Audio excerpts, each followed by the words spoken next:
is with regard to Sadiq Khan in the United Kingdom. So back obviously to the UK.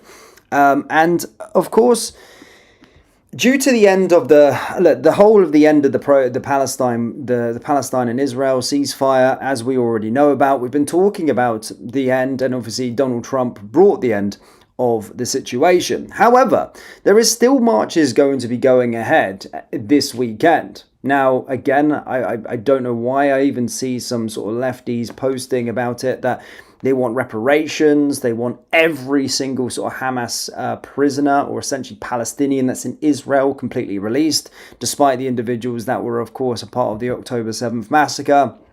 They want loads of different things. And it's never really been about peace. It's all been about just them pushing a certain narrative. And now we've also got a situation here where, if you didn't know where this guy's loyalties stood in terms of what Sadiq Khan was all about, have a listen to this in the London Hall of Assembly, as again, he says from the river to the sea is not anti-Semitic, and he refuses to condemn what they're saying as anti-Semitic when they're on these pro-Palestine rallies. I mean, we've heard it in real time, loads of footage on the channel, multiple times. We, of course, report on it quite a lot here on this channel. But yeah, he refuses to condemn any of it. And is it any surprise to you? Have a watch of this absolute disgrace from Sadiq Khan. I'll finish here because you will not do anything about this, and shame on you, because our Jewish community need looking after, and as Mayor of London you are not doing that. We have had these anti-Semitic comments constantly from these hate marches, and you don't comment on that at all. But last month you said politicians have refused to condemn the rising tide of hatred in this country, so you should be happy to condemn the behaviour we saw at these pro-Palestinian protests. Do you think to scream from the river to the sea, which they're doing during these hate marches, is appropriate? Do you think it is anti-Semitic? Okay, I don't think it's anti-Semitic, and I think it's all about context. I couldn't be clearer in my remarks in relation to my concern about the fear, the increased fear Jewish Londoners and Jewish people across the globe are feeling.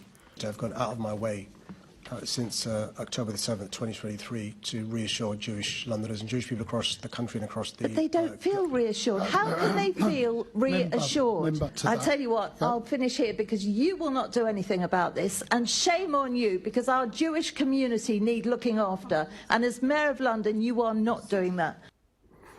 So yeah, as you can see, his narrative shifts. He's very, very quick to sort of condemn the individuals that are a part, of course, of anything to do with the far right. Anyone to do with sort of white British males doing anything. He's very, very quick to jump on this and, of course, condemn it. Write article, post after post after post. But with these, despite, what did we see at the last weekend there? 600, 500, 600 arrests?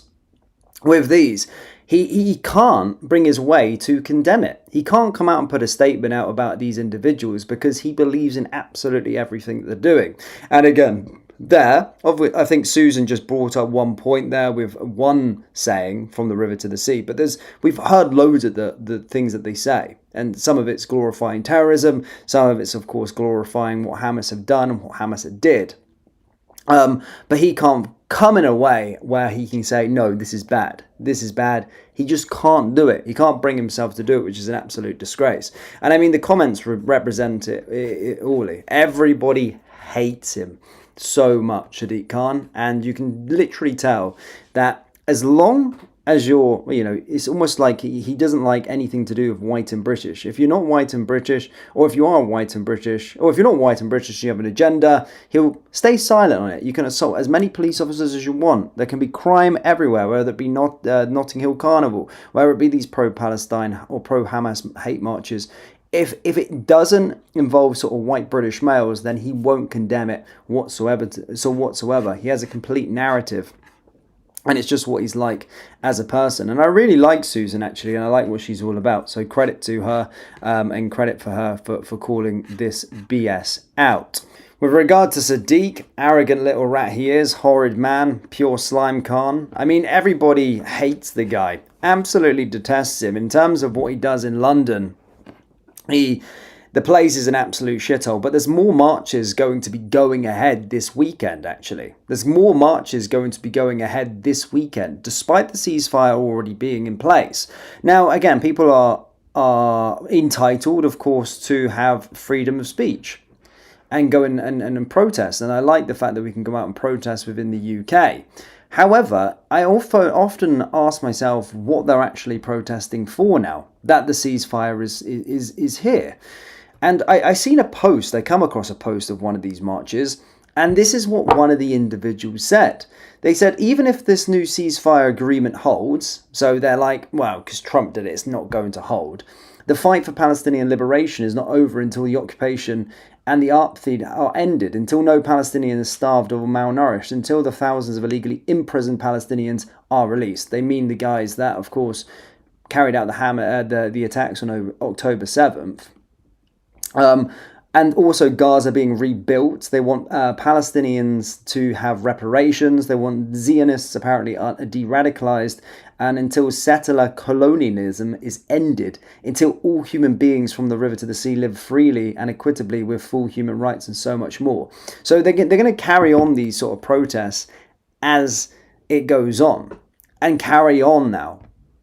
They wanted a free Palestine. Donald Trump freed Palestine, but all of a sudden, because he did it, they're pretty angry. A lot of them are angry, and they won't be able to come and say, well, Trump, well done, because it doesn't fit their agenda. It's all politicized, and it's all about political points and political scoring. They're going to continue to do this because it's trendy. They want to continue to do it so they don't have to get a job. They can go out on the streets and just do this stuff and cause a nuisance. Because if they really cared about the full genocide, and again, I condone genocide in every aspect, whether it may be, but there's a massive genocide going on in Africa, and I always say it multiple times when I'm live here, that there is a huge one against Christians in Africa. So they should, of course, maybe switch their fight to that and push for protesting in that way, for sure.